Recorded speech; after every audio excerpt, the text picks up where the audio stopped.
नमस्कार। 4 पीएम दिल्ली देख रहे हैं आप और मैं हूं आपके साथ शाहीन खान। लोकसभा चुनाव 2024 के बाद उपचुनाव में भी अब इंडिया गठबंधन के लिए बल्ले बल्ले का समय आ गया। जी हाँ, 7 राज्यों में 13 सीट पर उपचुनाव हुए, जिसमें 4 सीट पर कांग्रेस और अन्य सीट पर कुल 2 सीट पर भारतीय जनता पार्टी ने अपनी सीट जो है जीत दर्ज कराई। अब ऐसे में बड़ा सवाल ही उठ रहा है कि जिस तरीके से लोकसभा चुनाव 2024 के बाद उपचुनाव में पूरे इंडिया गठबंधन का प्रदर्शन रहा है, क्या आने वाले समय में भारतीय जनता पार्टी के लिए मुश्किलें और बढ़ने वाली है? क्योंकि 3 राज्यों में चुनाव होने हैं।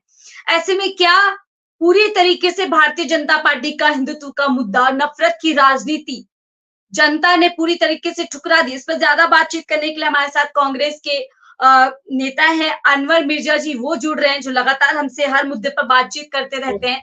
और आज उनसे जानेंगे कि आखिरकार आज के उपचुनाव के जो परिणाम आए हैं, अनवर जी कैसे देखते हैं? 13 सीटों में से 10 सीटें इंडिया गठबंधन के खाते में आज उपचुनाव में चली गई है।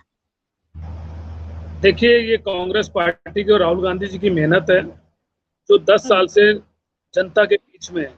और देश के प्रधानमंत्री सिर्फ हवाइयों में बातें करने वाले और सिर्फ घूमने वाले प्रधानमंत्री हैं, जिन्होंने देश को लूटने का और बेरोजगारी का, महंगाई का और हालात जो इस देश के करे हैं, उसका अगर कोई जिम्मेदार है तो देश के प्रधानमंत्री नरेंद्र मोदी जिम्मेदार है। ठीक है, राहुल गांधी जी की एक ही रही बात, 10 साल से वो लोगों के बीच गए, चाहे वो किसानों के पास गए, चाहे बेरोजगारियों के लोगों के पास गए, मैकेनिक के पास गए, मिस्त्री के पास गए, वो लोगों से मिलते रहे, पद यात्राएं करी, पैदल घूमे, बताइए कहां से कहां तक वो चले। लेकिन किस लिए चले? वो जनता की सेवा के लिए चले। उन्हें जनता की सेवा करनी है, क्योंकि जवाहरलाल नेहरू से लेकर जितने भी गांधी परिवार में रहे, उन्होंने देश की जनता की हित की बात करी और गरीबों के बीच में रहे। लेकिन आज देश के प्रधानमंत्री ऐसे जो ऊपर हवाइयों में बातें करते, नीचे स्तर पर बात नहीं करते। तो आज जो परिणाम आया है बहुत अच्छा है, चौंकाने वाला है। 13 में से हम 4 जीते, कोई ऐसी बात नहीं है, लेकिन ये कि अच्छा हमारे को रिजल्ट मिला है, हम कामयाब हैं, हम खुशी इसको जाहिर करते हैं कि हमें बहुत अच्छा है कि इंडिया गठबंधन मजबूत होता जा रहा है, राहुल गांधी जी मजबूत होते जा रहे हैं। बिल्कुल, देखिए जो लोकसभा चुनाव हुए हैं उसके बाद से ये चुनाव काफी अहम माने जा रहे थे, क्योंकि जो प्रदर्शन भारतीय जनता पार्टी का 24 के चुनाव में रहा, खास तौर से अयोध्या को लेकर के आपने बार बार भारतीय जनता पार्टी के दुखती रक्त को जो है पूरी तरीके से नोचने का काम किया। और एक बार फिर से आप लोगों को यहाँ पर बद्रीनाथ मिल जाते हैं। भगवान बद्रीनाथ के क्षेत्र में जो है भारतीय जनता पार्टी हार गई। उत्तराखंड की 2 सीटें जहां पर लोकसभा चुनाव में भारतीय जनता पार्टी पूरी तरीके से क्लीन स्वीप करती है, और आज वहां पर कांग्रेस जो है जीत दर्ज करा देती है। देखिए, अव्वल अल्लाह नूर पाया कुदरत के सब बंदे, एक नूर ते सब जग उपजिया कौन भले कौन मंदे। हमारे को सबका आशीर्वाद और सबका प्यार मिल रहा है, चाहे वो अल्लाह का प्यार हो, चाहे वो भगवान का प्यार हो, चाहे वो वाहिगुरु का प्यार हो, चाहे वो जगन्नाथ जी का प्यार हो, चाहे वो हमारे को किसी भी धर्म का प्यार हो, उन सबका प्यार मोहब्बत जो इंडिया गठबंधन राहुल गांधी जी को मिल रहा है, उसको आप भुला नहीं सकती। क्योंकि हम लोग जाकर दिखावा नहीं करते, हम लोग मोहब्बत जाते, माथा टेकते और दुआएं मांगते हैं। दिल आत्मा साफ सुथरी है, हम दिखावा नहीं करते कि इधर से भी कैमरा है तो मेरे चेहरे पर आए, इधर से कैमरा है तो मेरे चेहरे पर आए, बस मैं ही दिखूं। भगवान के आगे भी अपने आप को दिखाने की कोशिश जो इस देश के प्रधानमंत्री ने करी है, एनडीए गठबंधन जो है उन्होंने करी है, वो बिल्कुल साफ सफाई सामने आ रही है। देखिए, बद्रीनाथ हो चाहे खाटू श्याम हो, दोनों जगह हम जीते, अयोध्या में भी हम जीते। तो आशीर्वाद आपके माध्यम से हमें पता लगता है कि आशीर्वाद हमें मिला है, और आशीर्वाद यही कर्नाटका के अंदर मिला था जब इन्होंने बजरंग बली और अली को बांटने की कोशिश करी थी। जब बजरंग बली ने और अली ने इनको ठोका तो कर्नाटका से ये फिसले, तो उसके बाद ये रुके नहीं कहीं, क्योंकि अली की ताकत और बजरंग बली की ताकत को इन्होंने छेड़ा, हमने नहीं छेड़ा। तो इसीलिए कर्नाटका का हाल देख चुके हैं, बद्रीनाथ का हाल इन्होंने देख लिया, अयोध्या का हाल इन्होंने देख लिया, खाटू श्याम का हाल इन्होंने देख लिया। तो अब ये भगवान वाला जो चोला पहन के घूमते हैं ना, वो चोला अब ये पहन के घूमेंगे नहीं। अब देखे, देश के प्रधानमंत्री किसी मंदिर में नहीं जाते, अब देश के प्रधानमंत्री किसी मस्जिद में नहीं जाते, अब देश के प्रधानमंत्री सिर्फ घूमने की बात करते हैं। जो देश के प्रधानमंत्री राहुल गांधी को कहते थे कि इलेक्शन के बाद वो जाते हैं घूमने के लिए, लेकिन आज सामने आ चुका है कि देश के प्रधानमंत्री और ये एनडीए की जो सरकार है, अब मैं एनडीए की सरकार कहता हूँ इसको, ये जो एनडीए की सरकार है अभी विफल होती जा रही है। बहुत जल्दी ये जो बैसाखियों की सरकार है ना, ये बैसाखियों की सरकार जाने वाली है। एक तरफ से नीतीश जी चले जाएंगे, एक तरफ से नड्डा जी चले जाएंगे, हालत इनकी खराब हो चुकी है, ये घबराए बैठे हैं। तो अब सबक आ चुका है, हमें आशीर्वाद ऊपर वालों को मिल रहा है, हम घबराने वाले नहीं है, राहुल गांधी जी ने कहा। और कांग्रेस मजबूती के साथ खड़ी, और आगे भी अभी 3 राज्यों के इलेक्शन आने वाले हैं, उसके अंदर कांग्रेस का परचम लहराने वाला है। ठीक है सर, क्या लगता है अनवर जी, जिस तरीके से संसद के अंदर राहुल गांधी ने बतौर एलओपी बड़ा हमला, जो झूठा हिंदुत्व भारतीय जनता पार्टी करते आए, ये नफरत की राजनीति करते आए, क्या आज उसका चोला पूरी तरीके से उतर गया? क्या शुरुआत हो चुकी है कि हिंदुत्व का झूठा मुद्दा अब इस देश में नकार दिया जाएगा? देखिए, बिल्कुल इन्होंने 10 साल से सिर्फ और सिर्फ हिंदूवाद करा है। एक बात बताइए, 80 करोड़ हिंदू है और 20 करोड़ मुसलमान है। क्या मुसलमान को खतरा होना चाहिए या हिंदू को खतरा होना चाहिए? खतरा इन दोनों को नहीं है। ये 4 पिलर है हिंदुस्तान के, हिंदू मुस्लिम सिख ईसाई, ये चारों पिलर हिंदुस्तान के हैं। इनको किसी की ताकत नहीं है, किसी की सरकार नहीं हिला सके। लेकिन हाँ, सिर्फ ये लोग हैं जो हर साल भाजपा, आपने देखा होगा जब भी भाजपा की सरकार आई है तो उन्होंने 2 ही काम करने की कोशिश करी है, हिंदुत्व हिंदुत्व हिंदुत्व। मैं पूछना चाहता हूँ, किस हिंदू भाई को खतरा है? हिंदू भाई को खतरा नहीं, सब मोहब्बत के साथ जिंदगी काट रहे हैं। मुसलमान भाइयों को कोई खतरा नहीं। खतरा है तो एनडीए को खतरा है, बीजेपी की सरकारों को खतरा है, बीजेपी के सांसदों को खतरा है, बीजेपी के लोगों को खतरा है, लेकिन हमारे को खतरा नहीं है। हम लोग मजबूती के साथ, हिंदुस्तान में 4 पिलर मजबूत है, चारों पिलर मजबूत रहेंगे। जो आज बद्रीनाथ का आशीर्वाद, बद्रीनाथ की जो मोहब्बत मिली है, आज जो इंडिया गठबंधन को और देश के प्रधानमंत्री को मैं बता देना चाहता हूँ कि यही एलिगेशन उठाते थे, यही उंगलियां उठाते थे राहुल गांधी जी पर, लेकिन देखिए कि आज राहुल गांधी जी को बद्रीनाथ से भी प्यार मोहब्बत मिला है, खाटू श्याम से भी हमारे को मोहब्बत मिली है, तो ये मुकर नहीं सकते। हमारे को अयोध्या से भी आशीर्वाद मिला है। अरे ये तो कमी रह गई, प्रियंका जी राजी हो जाती ना तो मोदी जी की भी जमानत जब्त हो जाती, वाराणसी से हम लोग जीत कर आते, मोदी जी को अपनी जमानत बचानी भारी पड़ जाती। हम आपको हकीकत बता रहे हैं। लेकिन ये जो प्यार मोहब्बत जो मिला है, मैं उसके लिए बद्रीनाथ के लोगों का धन्यवाद करना चाहता हूँ। 4 सीटों पर हम जो जीते, मैं उन सबका धन्यवाद करना चाहता हूँ। 13 सीटों पर हमारी मेहनत थी, लेकिन 13 में से 4 हमारे पास आई है, अच्छी बात है। लेकिन भाजपा के पास तो 2 ही रह गई हैं, जिनकी इतनी मजबूती की सरकार थी, और आज भाजपा सिर्फ 2 विधानसभा की सीट जीत कर लाई है। तो इसलिए मैं बद्रीनाथ की जनता को दोबारा से बहुत बहुत मुबारकबाद देता हूँ, बहुत बहुत धन्यवाद जनता का मैं करता हूँ। क्या लगता है आपको इन परिणामों को देखते हुए, जो अच्छे दिनों की बात सरकार करती थी, उसी सरकार के अब बुरे दिन आने वाले हैं क्या? देखिए, इसी सरकार ने कहा अच्छे दिन आएंगे, इसी सरकार ने कहा अच्छे दिन आएंगे। हेलो जी जी, मुझे आवाज आ रही है, आप बोलिए जी। इसी सरकार ने कहा था 2013 में मोदी जी ने, अच्छे दिन आएंगे। सबसे बेकार दिन अगर इस हिंदुस्तान के अंदर है तो है नोटबंदी में जनता मरी। नोटबंदी की हालत आपके सामने थी, बेरोजगारी के आंकड़े आपके सामने हैं, महंगाई दर आपके सामने है, महिला सुरक्षा आपके सामने है, किसानों के हत्थे आपके सामने है। तो क्या उनसे अच्छे दिन आए? अच्छे दिन आए थे, देश के प्रधानमंत्री गए थे तो 10 साल सिर्फ जनता को लूटने का काम करा। अच्छे दिन आए थे, भाजपा के लोगों के अच्छे दिन आए थे, चाहे वो सांसद हो, चाहे प्रधानमंत्री हो, चाहे कैबिनेट मंत्री हो, जितना लूटना था हिंदुस्तान को लूट कर खा चुके हैं। लेकिन हिंदुस्तान की जनता इनको समझ चुकी है।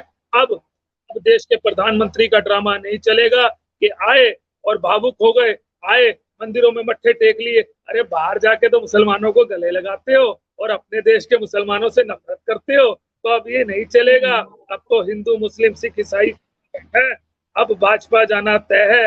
ये 3 और 4 महीने की सरकार है, ज्यादा दिन नहीं चलेगी मैडम, चिंता न करो आप। बड़ी बात कह रहे हैं, 3-4 महीने की सरकार है। राहुल गांधी ने नतीजों पर ट्वीट किया है और इसको बोला है कि भय और भ्रम का जाल टूट चुका है। जो परिणाम अब उपचुनाव में आए हैं, उससे भय और भ्रम का जाल जो भारतीय जनता पार्टी लगातार 10 साल से बुन रही थी, वो जाल टूट चुका है। मैडम बिल्कुल है। देखिए ना, इन्होंने करा क्या 10 साल के अंदर। 10 साल के अंदर सबसे ज्यादा अगर आप कुछ उठाकर देखेंगे तो बेरोजगारी, सबसे ज्यादा पेपर लीक को देखेंगे आप, बेरोजगारी को देखेंगी, किसानों पे अत्याचार को देखेंगी, महिला सुरक्षा को देखेंगी।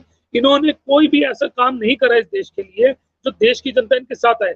इन्होंने सिर्फ राम राम राम राम करके जो एक ढंढोरा सा पीट के रखा था कि सिर्फ हम ही राम के भक्त हैं, लेकिन आज इनको पता चल गया कि इनके जो राम राम का वो था, वो इनका करेक्टर नहीं चला है। राम की आस्था सबके अंदर होती है, चाहे हिंदू हो चाहे मुसलमान हो, किसी हो, सबके अंदर आस्था है, क्योंकि धर्म किसी का अलग अलग नहीं बटा होता, एक मोहब्बत होती है। लेकिन इन्होंने बांटने की कोशिश करी, इन्होंने काटने की कोशिश करी, इन्होंने बंटवारे की कोशिश करी, लेकिन ना बंटवारा हुआ, ना हिंदू बटा, ना मुसलमान बटा।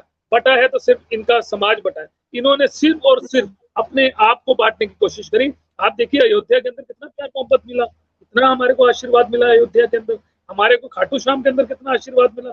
जहां जहां बड़े बड़े धार्मिक स्थल हैं, वहां पर अगर किसी को इज्जत और मान सम्मान मिला है, वो हम लोगों को मिला है, हमारे को आशीर्वाद मिला है, इनको आशीर्वाद नहीं मिला। ये साफ करेक्टर दिखता है कि भाजपा की सरकार बहुत जल्दी राज्यों के अंदर से भी जाने वाली है। बिल्कुल, आखिरी सवाल की तरफ बढ़ेंगे अनवर जी, क्योंकि कई राज्य में चुनाव है।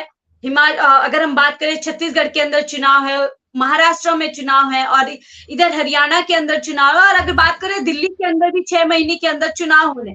तो आपको क्या लग रहा है, राहुल गांधी जिस तरीके से लगातार एक नई राजनीति के तहत, एक रणनीति के तहत लगातार देश के अंदर तमाम जन हित वाले जो मुद्दे हैं उन पर जो लगातार अपनी आवाज उठाने का काम कर रहे हैं, कि आने वाले चुनाव में आपको लगता है भारतीय जनता पार्टी पूरी तरीके से जो है बैकफुट पे आ जाएगी और कांग्रेस कहीं ना कहीं जीत दर्ज कराएगी?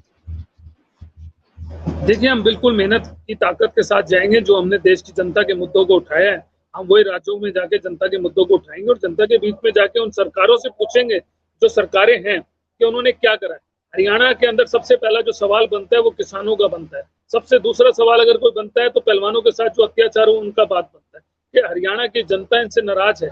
हरियाणा की जनता ने हमारे को 5 सीटें दी है, आशीर्वाद दिया है, प्यार मोहब्बत दी है, तो हम जाएंगे जनता के बीच में। राहुल गांधी जी खुद जाएंगे जनता के बीच में जाके अपने सवालों को रखेंगे। और हमारे को विश्वास है कि जनता राज्य के अंदर भी हमें बहुत मजबूती के साथ बहुमत देगी और हम जनता की आवाजों को उठाते आ रहे हैं और उठाते रहेंगे। राहुल गांधी जी का एक ही मैसेज है, ना डरे थे ना डरेंगे।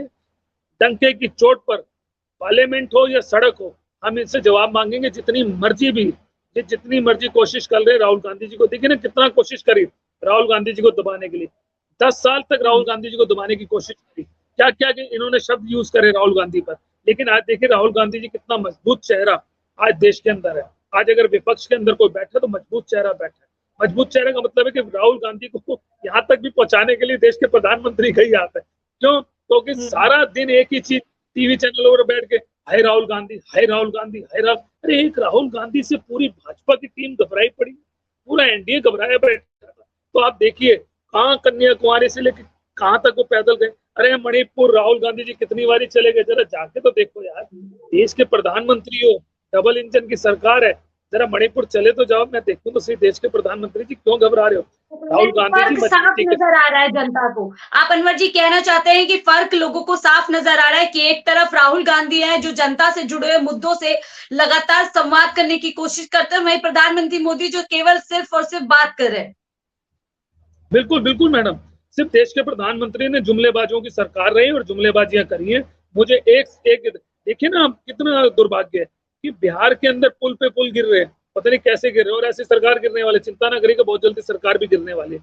पुल गिर रहे हैं लेकिन देश के प्रधानमंत्री एक बारी भी नहीं कह रहे जांच होनी चाहिए, गृह मंत्री नहीं कह रहे जांच होनी चाहिए। और अगर यही कांड हमारी सरकार में होता, राजस्थान में हमारी सरकार होती है, छत्तीसगढ़ कहीं भी हमारी सरकार होती, तो पूरी भाजपा की पूरी टीम रोडों पर बैठ जाती। भाई पुल कैसे गिर गए, अरे राहुल गांधी जी ने मसाला कम लगाया होगा, अरे इसने मसाला कम लगाया होगा। लेकिन अब मैं पूछना चाहता हूँ कि मसाला नरेंद्र मोदी जी ने लगाया या नीतीश जी ने लगाया, किसने मसाला लगाया जो पुल पे पुल गिर रहे हैं, लेकिन प्रधानमंत्री उनसे जवाब सवाल नहीं कर पा रहे। बिहार का इतना बुरा हाल हो चुका है लेकिन सवाल जवाब नहीं करेंगे। लेकिन हम मजबूती के साथ खड़े थे, लड़ेंगे, आगे जाएंगे, जनता के हित की बात करेंगे। राहुल गांधी की सरपरस्ती में, कांग्रेस पार्टी की सरपरस्ती में जो कांग्रेस पार्टी को आदेश दिया जाएगा, हम मजबूती के साथ खड़े हैं।